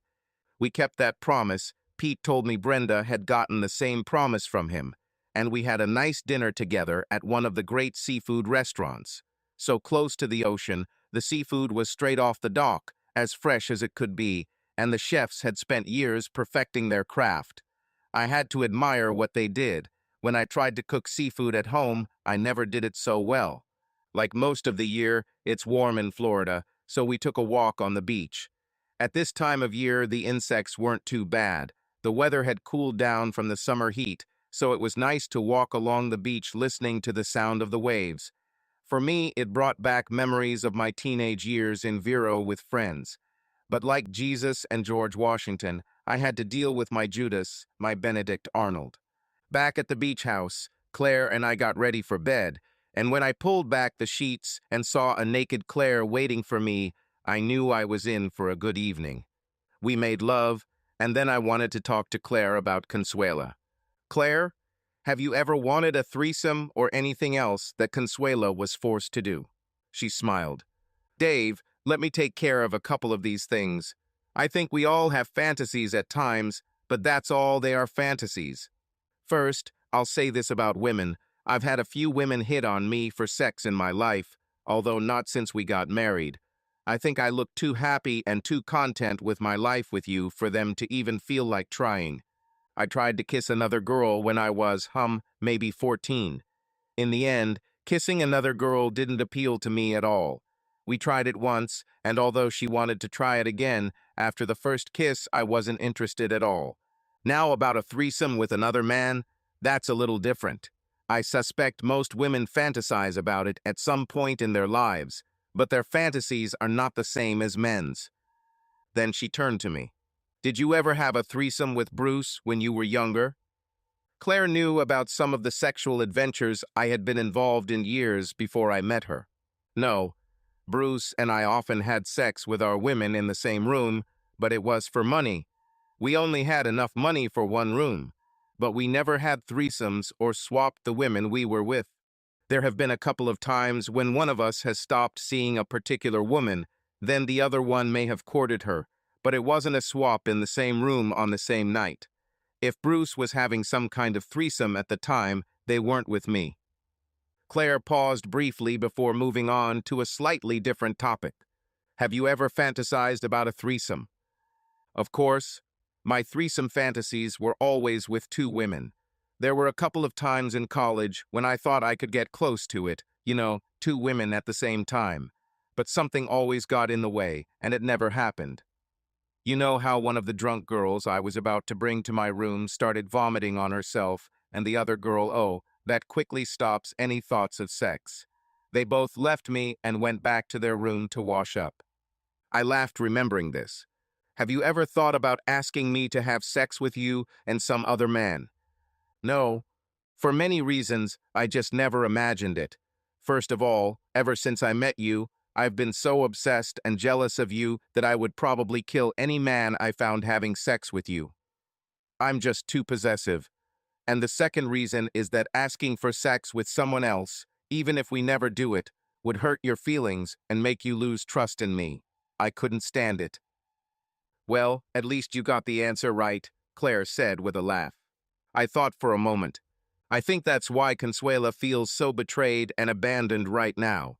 When Bruce started treating her like his bitch and him being her pimp, it showed her that he didn't love her the way she loved him. Then why do you think she did this? I think for several reasons. Latino women are taught in their culture that they should do what their husbands ask and want from them. This usually doesn't apply to things like exposing themselves to other men, because most Latino men, like me, are too macho to let other men have their wives. Remember how she thought Bruce was dating another woman? For his sake, she could prove to him that she, and not some other woman, is the right woman for him. I could be completely wrong, of course. Claire and I talked a little more about other things until she fell asleep. I, on the other hand, couldn't sleep thinking about the latest events. The next morning, Claire and I were having breakfast again when the phone rang. It was Pete again. Dave, am I in the way? No, just finishing breakfast. I wanted to update you with the latest information I found. Remember how we thought the notary who signed those powers of attorney was part of a scam? Well, I found her. Not where she is now, but where she was. She worked as an assistant and a notary for another real estate company here in town. She was a messenger for agents, doing paperwork around the county, doing minor clerical work and things like that. And she recently received her state notary certificate. But she stopped showing up for work about a week ago. Her name was Claudia Rivera, but we did a little background check on her, and we think she may have had a suspended conviction that was expunged after her probation was completed under the name Claudia Riva. Can you guess what she was convicted of? Forgery. Oh yeah, one more thing. She wasn't Costa Rican, she was Panamanian, and people think she was seeing Bruce on the side. Incredible, I agreed. Have you reported this to the prosecutor's office? I'm calling from my car because I'm on my way to deliver the documents we collected to them. Great. Pete, I think I'll visit Bruce's parents and see if they know where he is, or if they knew what he was up to. Okay? Just let me know what they say. I don't expect them to know much because Bruce wouldn't tell them. You know, his parents are as honest as day. Yes, I know it's unlikely, but I'll try anyway. We'll talk later. I was on speakerphone, so Claire heard our conversation. I stood up and leaned over to kiss her. Don't bother getting up. Finish your breakfast, I told her. Okay, honey. Good luck. As I drove to Bruce's parents' house in one of the local retirement communities, I again wondered what could have gone wrong, that Bruce had become out of control and lost his future. His company seemed to be thriving, and so were his wife and children, at least until he decided to ruin everything. What changed? Was this related to the new mistress he took? Was it worth all this expense? I didn't think so.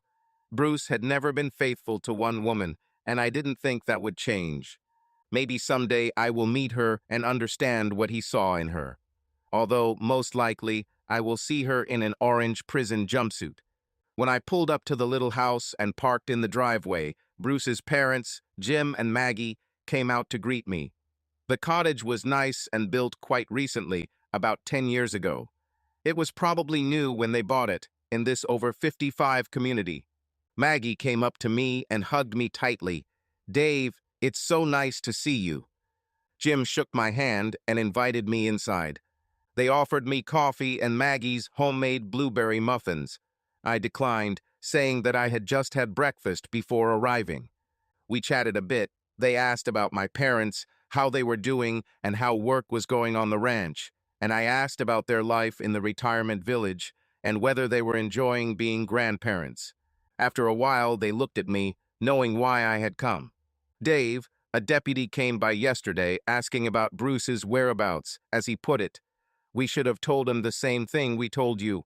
We don't know and haven't heard from him in about 2 weeks. It's not that unusual. He doesn't call us all the time and doesn't come often, even though we live only 5 miles from the Grove." It sounded a little sad, but it's not that unusual these days for kids to ignore their parents as they get older. "Did anything happen to cause Bruce to change so dramatically?" I asked. Jim answered. "Well, he was diagnosed about 6 months ago. What was it, Maggie? It wasn't multiple sclerosis or Parkinson's." Maggie remembered the title.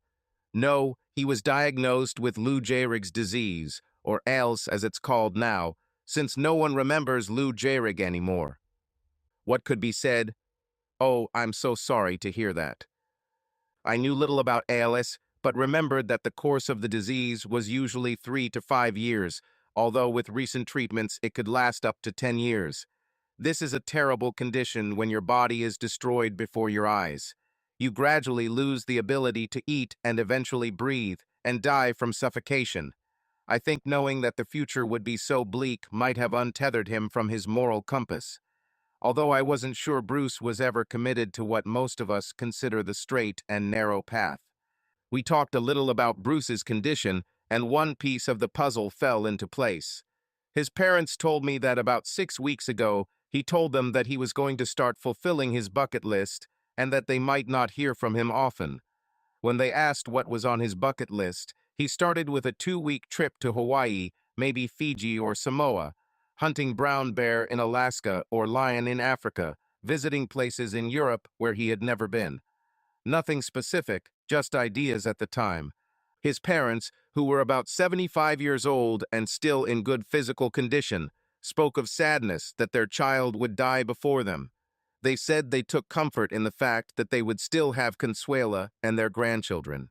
I couldn't help but chuckle when I heard this. I felt that Consuela might take the children and leave Vero to forget about the memories of Bruce.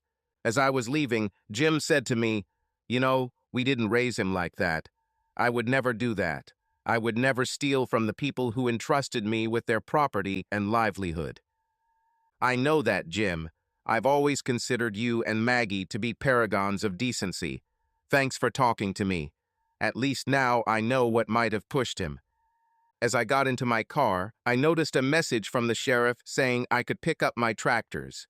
I knew Bubba needed them at the Groves, so I headed straight to the parking lot and called Bubba to meet me there with one of the other Grove workers. Bubba was standing at the entrance to the parking lot with a sheriff's deputy when I arrived. The first thing we did was inspect the tractors for damage and check the VIN numbers to make sure they were the same tractors that were stolen from the Grove. It was them. Then I had to pay for their release, $35 per day. 2 tractors stood there for 2 days, and the third one for 1 day. A total of $175 just to have my stolen property parked in a county parking lot. The manager laughed when I complained. "Dave, just be glad you pay for farm equipment. If they were cars, they'd cost $150 a day. The county sets the rates and gives a discount for the farm guys." I thanked him and told him I understood, But that didn't stop me from complaining a little. When the paperwork was completed, Baba, myself, and another one of our employees, Raul, drove the tractors back to the grove. Yes, tractors are allowed to drive on county roads, slowing traffic behind us because we simply couldn't go fast. The drivers behind us cheered as we turned into the driveway into the groves. We parked the tractors so Raul and his team could quickly check them for oil in the engines, fuel in the tanks, and such. Then they will go out to work in the grove again. Bubba took one of the trucks and drove me back to the lot where I picked up my rental car. Bubba dropped me off, and as I walked to the car, a sheriff's deputy stationed in the parking lot beckoned to me. The report on your tractors says Bruce McWilliams was the suspect in the theft. I nodded in agreement. I just heard on the radio that one of our patrols pulled over his truck here in town about an hour ago. They pulled him over, and when they got to the cab, there was a 19-year-old guy behind the wheel. He was on his way to the DMV to change his registration to his name. Looks like this McWilliams sold it to him yesterday afternoon. The guy and his dad took a couple of weeks to arrange the loan. They transferred the money yesterday, and he signed the title transfer. We just let the guy go to complete it. Registration. Just thought you might be interested. I moaned quietly. Another possible way to track Bruce has disappeared from under his nose, although I didn't expect anything different. This truck probably brought in another $25,000 for Bruce. He would collect as much cash as possible and then try to disappear. By the time I called Pete, he already knew about the truck. Yes, Teresa, that assistant prosecutor, called me to let me know. But it was a legal transaction, so nothing can be done. She is on guard, though. Just for fun, she went into the DMV database and found Claudia's Toyota Camry Rivera. At least her license plate is on the cops' radar now.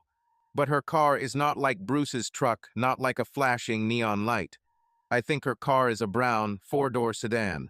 The kind of car that no one pays attention to. He'll probably show up at some point, but let's hope it's sooner rather than later. Of course, we're just speculating about her at the moment. She might not have anything to do with Bruce's scams at all, but I doubt it. After I hung up, I headed back to the cottage on the island. I thought Claire and I would have dinner here tonight and then fly back to our home in Tennessee in a couple of days. I couldn't think of anything useful I could do at the moment. Everything was in the hands of the police and the prosecutor's office. When I arrived, just getting out of the rental car, Claire ran out of the house. Dave, Consuela just called. She sounded like she was on the verge of panic. She seemed scared. For some reason, she couldn't reach you, said your phone was busy and didn't go to voicemail. She asked that you call her back ASAP. I went into the house before calling her back. David, she whispered, as if she was afraid that she might be overheard. Those bankers, or whoever they are from Panama. They called half an hour ago and said that their plane had just landed in Miami and that they would take a car and come here tonight. I told them Bruce wasn't here and I didn't know where he was, but they said it didn't matter. They said Bruce told them to come and that I would show them a good evening. The Panamanian said Bruce told them about sex with me, and they are looking forward to the same. He said that they have pills to make it the best sex of my life, and the boys are with me tonight. What should I do? I quickly thought about the situation. Give me a minute to make a couple calls, and then Claire and I will come to the ranch. Okay, she said, but hurry up. My first call was to Pete. Pete, do you have the number for that assistant prosecutor? Yes, she's probably already left the office, but I have her personal number. I told him about the call from the Panamanian bankers.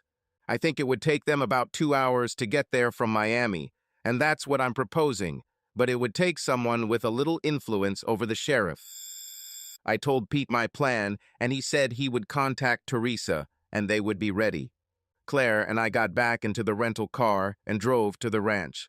I saw Consuela peeking out from behind the curtain to make sure it was us before opening the door. When she opened the door, relief was visible on her face. Claire walked to the door, and they hugged. Consuela was so happy to see us. Consuela, I said in a soothing but insistent voice, Get your boys together and take them to Bruce's parents for the night. They'll be glad to have them, and I think Bruce hasn't taken the kids to them for a long time. Claire will take them there. You and I will stay here and deal with the men from Panama. But David, I'm scared. I want to leave too.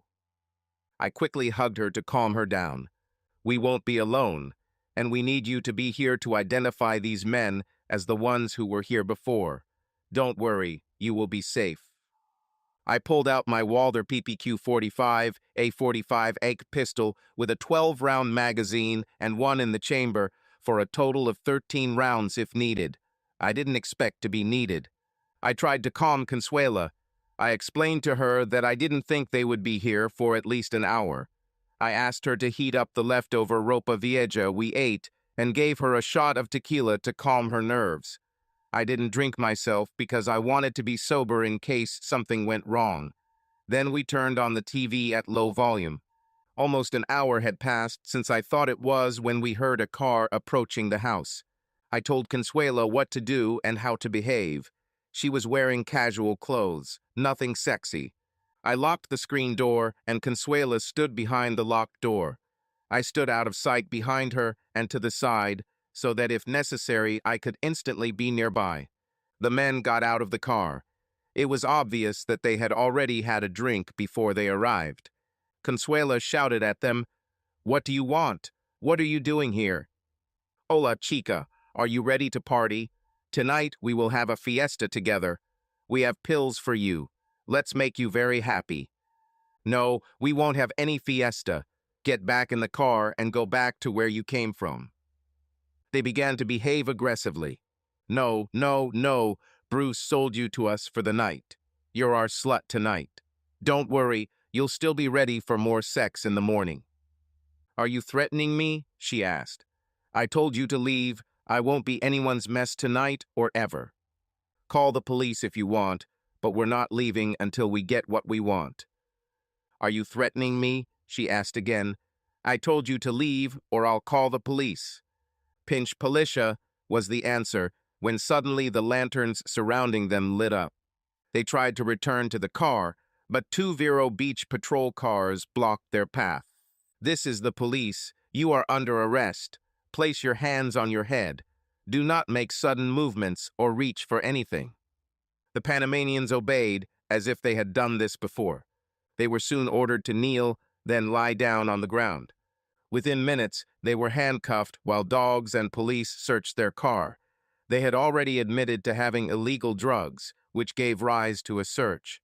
When, in addition to the substances and guns found during a search of their bodies, enough was found in the car to be classified as for distribution, they were arrested. When officers found several firearms in the car, that was the finishing touches. They were taken to the county jail for questioning. Teresa da Silva approached the house while the arrests were taking place. "Have you had enough of this excitement, Mr. Stevens, Mrs. McWilliams?" Consuela answered first. "More excitement than I need in my entire life. I was more cautious and pragmatic. Can you hold them off while you figure out what their role was in Bruce's scam?" "Oh, of course. We were going to detain them as witnesses, as you suggested. But now?" She looked back at the suspects and shrugged. "Now we have substance and weapons charges against them. Believe me, when they realize how long they can sit, one or both will start talking about Bruce. We'll find out what they were really doing when dealing with him." She turned away. "Good night, guys." I arranged for one of the deputies to take me and Consuela to her mother-in-law's, where she was reunited with the boys and I with Claire, who was waiting there. We said goodbye and Claire, and I headed back to the island. It took several more days to reorganize our activities in Florida before we could return home. We promoted Bubba to official Grove manager with a salary increase. I figured he was already doing most of the work, with Bruce coming in from time to time to bless his decisions. Since Bruce's company went out of business, we hired Consuela to take on additional duties that Bruce had previously performed. After harvesting the crops and sending them to either the packing house or the juice plant, it was her job to ensure the process. We sold the produce from our headquarters in Tennessee, but Consuela had to ensure that the fresh fruit was palletized, wrapped in plastic film, and that brokers arranged for the product to be trucked from the plant to the end customers. Our products were high quality because we did not harvest them until the sugar-to-acid ratio reached the level consumers desired. This meant a score of 21 or higher for oranges and at least 11 for grapefruits.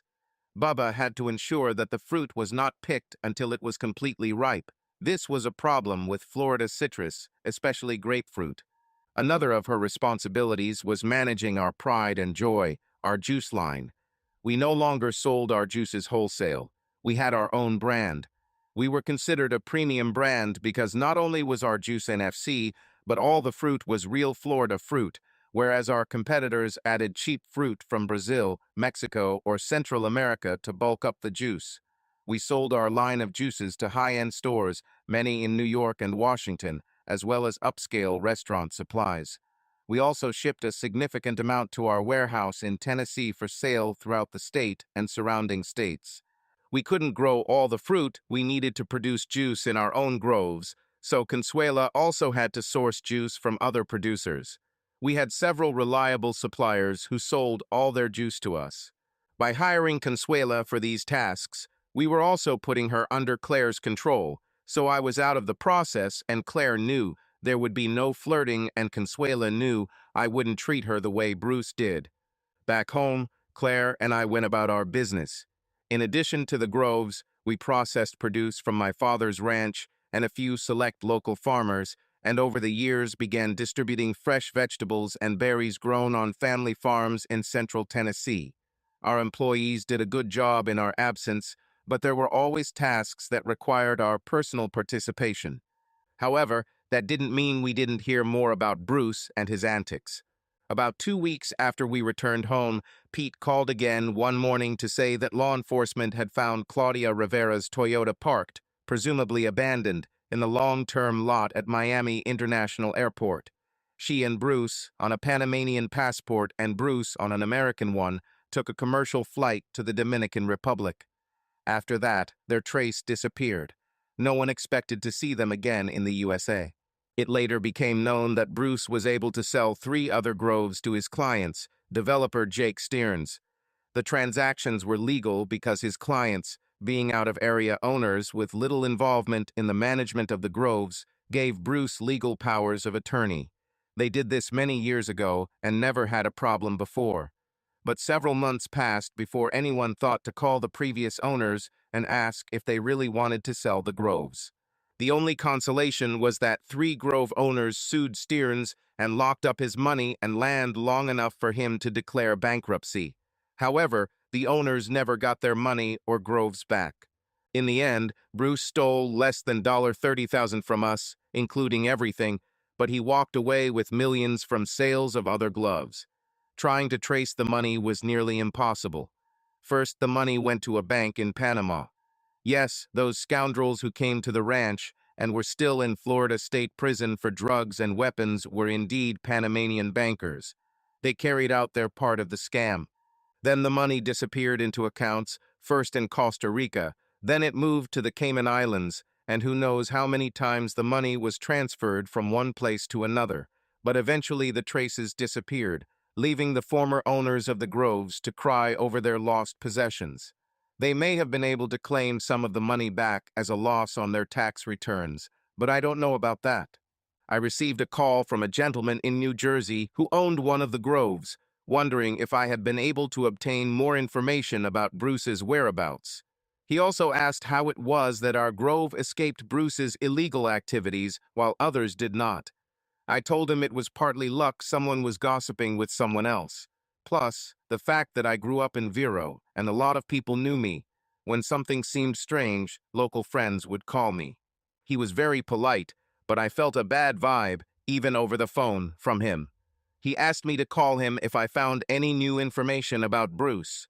I took his number and said I would call.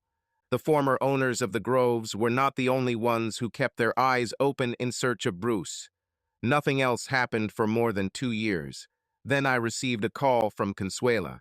She heard from her Latino friends that Bruce was now very sick and in the advanced stages of ALS, but was still healthy enough to take care of himself.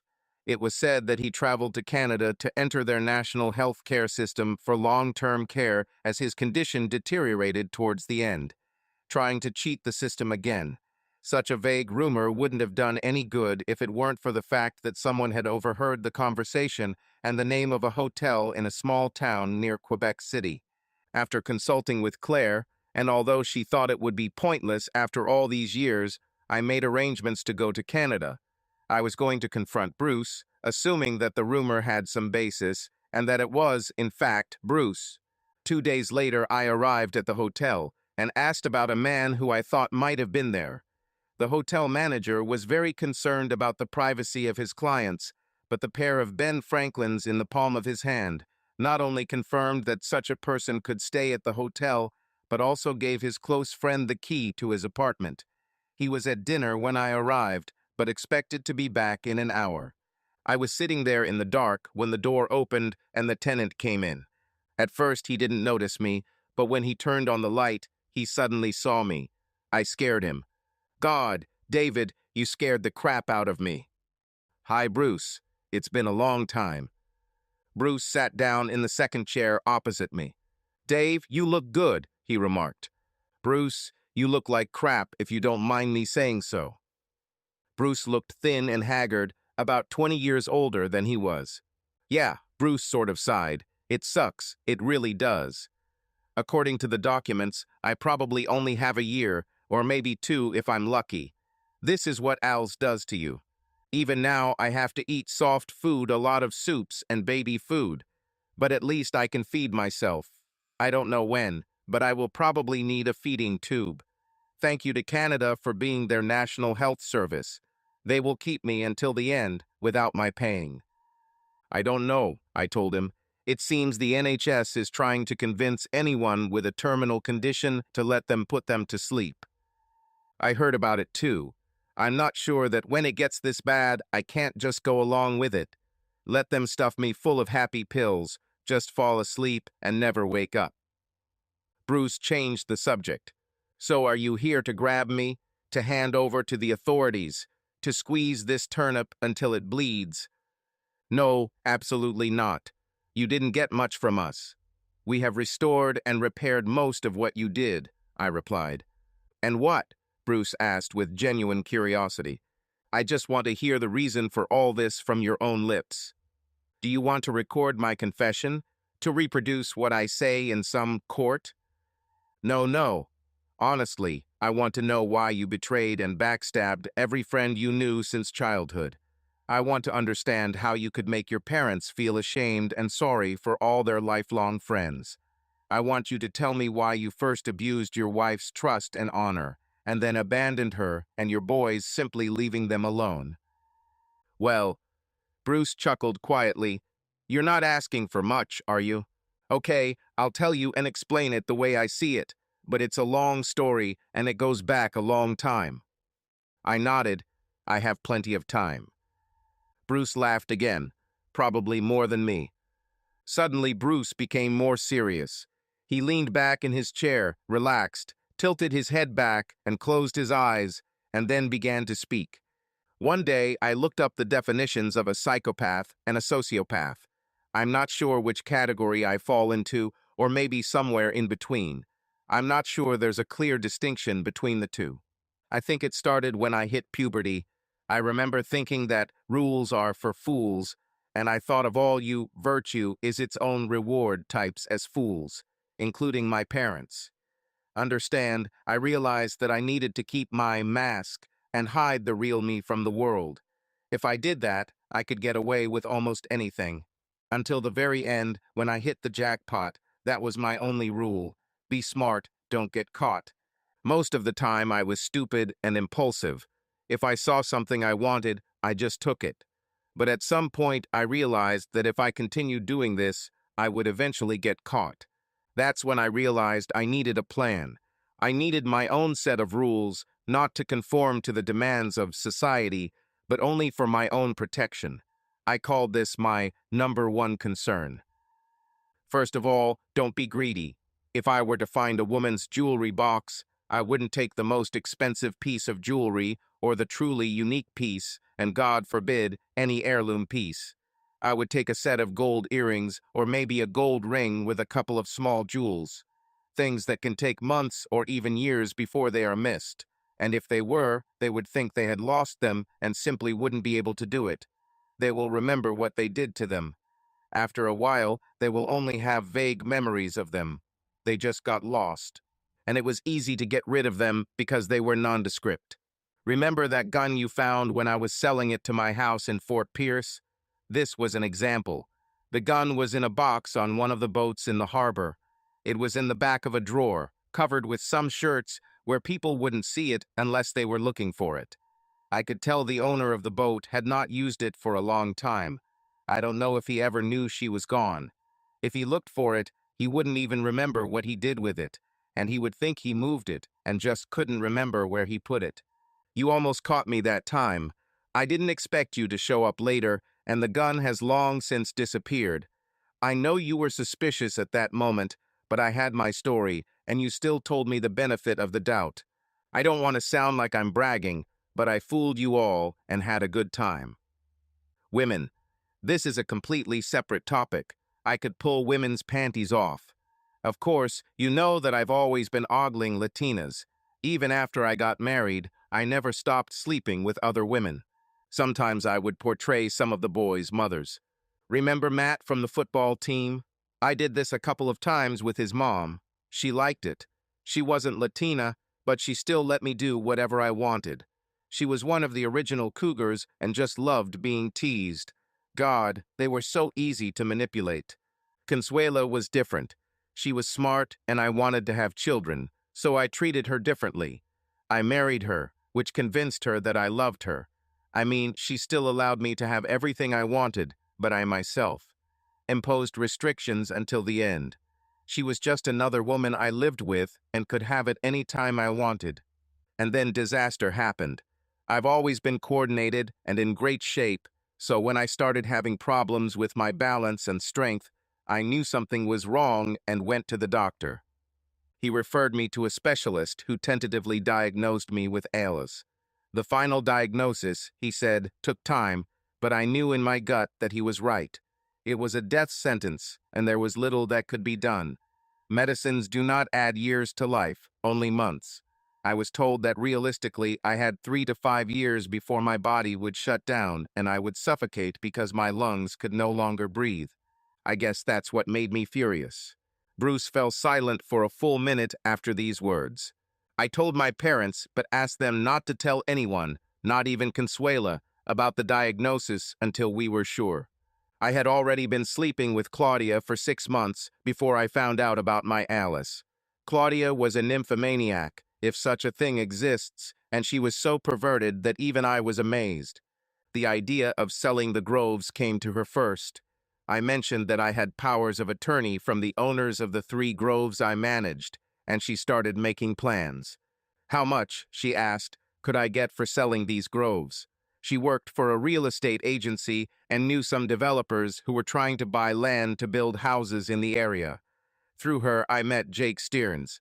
We sat down and started discussing pieces of land that I could control. He thought he could raise about $15 million from investors to buy the land if I sold all 3 properties. At that time, we did not even consider your grove, because I knew that you had a long-term plan for its development. Even then, I was hesitant because if I did it, it would be a one-time deal with no possibility of return. Then she hooked me. See, I didn't tell my wife about my ALS, but I did tell Claudia. Claudia argued that there are treatments in Europe that the FDA prohibits in the United States. But outside the U.S., treatment is available in countries like her native Panama. They are not as strictly regulated, or perhaps it is more accurate to say that no one pays attention to regulation or officials can be bribed to turn a blind eye to the rules. In other words, she gave me hope. She said she knew some Panamanian bankers she went to university with who were experts at laundering questionable money, and that Panama had the same strict confidentiality rules as Switzerland. She said she could get them to come to us so we could work out our plan. When they arrived, we all had dinner together, and although no one spoke of the money as dirty or stolen, Everyone understood that it would be so. Maybe they thought it was money from substances or something like that, but they didn't care. We started by transferring money to the Cayman Islands, then it moved to Costa Rica, then to Jersey or the Channel Islands off the English coast, and finally back to Panama, where it would become clean and available. I mean, who would have thought that the island of Jersey was a major banking center, but apparently it is. That night, after dinner, we had some drinks, went back to the hotel, and Claudia served us all. After all this, she was ready to go to the bar and find new men. Crazy. I persuaded her not to do this. The next day, when the Panamanian bankers left back to Panama, they also took $10,000 of my money to make me a Panamanian passport, which they did. A real one with my photo and a different name. I haven't used it in a couple of years, but I still have it somewhere. I still had a bucket list of things I wanted to accomplish before I died, but now I expected to do them with a ton of money. Claudia was never satisfied. I had true powers of attorney for the other 3 groves, but she became greedy and wanted to sell your groove. She said she could forge a power of attorney for your groove, and we would disappear before any of the owners, including you, found out. By the way, how did you find out? I shrugged. People talk and gossip, and eventually it got back to Pete, who called me to ask if I was selling the grove without his knowledge. By that time, our banker had seen the fake and called me to tell me about his suspicions. Hell, even Bubba found us to talk about tractors. It seemed like everyone knew something fishy was going on. By the way, did Matt find you? He was furious that you were willing to steal $20,000 from him when he thought you were just deceiving me. He didn't even know about you and his mom, but he was going to find you and get his $20,000. Bruce laughed quietly. He almost caught me. I was hiding in an empty rented house that almost no one knew about in one of the groves. But Matt knew about it because when we were in school, we would go there to smoke stuff if we had the money to buy it. I went out onto one of the roads through the grove and saw his truck on the other side. I realized that this was not good, but he did not see my truck. I think we were behind the trees or something, but I was just about to sell the truck, so I didn't worry about it. Bruce fell silent again, as if gathering strength to continue speaking. The situation with Consuela at the end was completely different. I did so many kinky things with Claudia that I just wanted to exert control over Consuela. The threesomes with the other grove owners were just to distract them so they would treat me well. And it worked. They stayed away long enough for Claudia and I to close the grove sales. What fools they were to give me powers of attorney over their property. But my father worked for them for years, and they expected the same from me. Like a grateful serf, working until exhaustion for the crumbs they paid me. I think they were surprised. Hey, Bruce looked at me to ask, have you tried any of these women? Consuela is damn good. Not like Claudia, but close. And you can trust Consuela. No, I answered, I don't sleep with employees. It's a pity. I wanted you to try sex with me and Consuela, or even bring Claire and make an exchange. Claire looks pretty hot. I didn't comment on this. When you fled, I think the last place you were seen was in the Dominican Republic. But you didn't stay there. What happened between then and now? Yes, we landed in the Dominican Republic on my original passport, but a couple of hours later, we flew to Costa Rica, where I used a new Panamanian passport and Claudia, I believe, had a Honduran one. We arrived at the San Jose airport in Costa Rica and spent a couple of days there. We stayed at a casino hotel where the bar was filled with available women. Claudia and I were hanging out at the bar drinking, and she was picking one of the girls based on what they were willing to do. Many did not want to engage with women, and so we let them through. But there were still plenty of options, and we had some fun nights there. Then we went to the West Coast and did some deep-sea fishing. It's great there, you should try it. Marlin, swordfish, sailfish, you name it. Claudia found bitches there too. One day she brought back an effeminate guy, American, as she called him. But he also had sex with women. I won't even describe some of the things we did with this little guy. He was thin, his body was clean-shaven, and he was just as perverted as Claudia. I was tired of Bruce's bragging, so I motioned with my hand for him to continue. We stayed there for about a week. By then, we thought our money had stopped being sent and was in the bank account. Next stop, Panama. This is where everything went to hell. We boarded a flight to Panama City, the capital. The flight was okay, a good flight, but when we got off, Claudia went to get the rental car while I went to get my luggage. That was the last time I saw Claudia. The bitch left me. I looked for her at the airport for an hour before I realized she was gone. I was the scapegoat. I hired people in Panama to look for her, but she completely disappeared. I'm not even sure she was actually from Panama. I rented a hotel room, and the next day I found out where the bank where my account was opened was located and went there. Sorry, sir, but your wife withdrew all the money from the account yesterday. No, sir, we don't know what she did with them. She took everything in the bearer bonds you bought. Bruce lowered his head and sat shaking his head. Can you believe it? She stole my money right from under my nose. This bitch. I wasn't completely broke because I still had money from your account and from selling the tractors and my truck. But it was a little more than $100,000, much less than $15 million. I felt sick thinking about how I had been deceived. But someone at the top must have loved me because the next morning I received a call from the bank that the last million had just been transferred from abroad if I wanted to receive it. I'm not kidding. Of course I wanted to get it. I went back to the bank as quickly as possible and transferred the money to a new account without the bitch's name. And that's the whole story. It goes without saying that Claudia lied to me about Al's treatment in Panama. I consulted the best doctors there, and the only treatments they knew of were the same ones I could get in the States. After all, she lied to me and stole most of my money. However, with over $1 million in my pocket, I could live a luxurious life for decades in Panama. But I didn't like it there. I moved at least every 6 months, and more often if I thought someone was trying to find me and was getting too close. With the remaining money, I was able to buy Canadian documents that would pass muster, unless there was the most in-depth investigation that only intelligence agencies could conduct.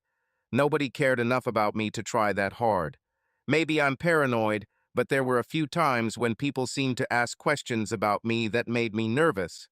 Leaving the country with a new name seemed reasonable. So here I am. But I think I should change hotels now. If you can find me, other people can find me too.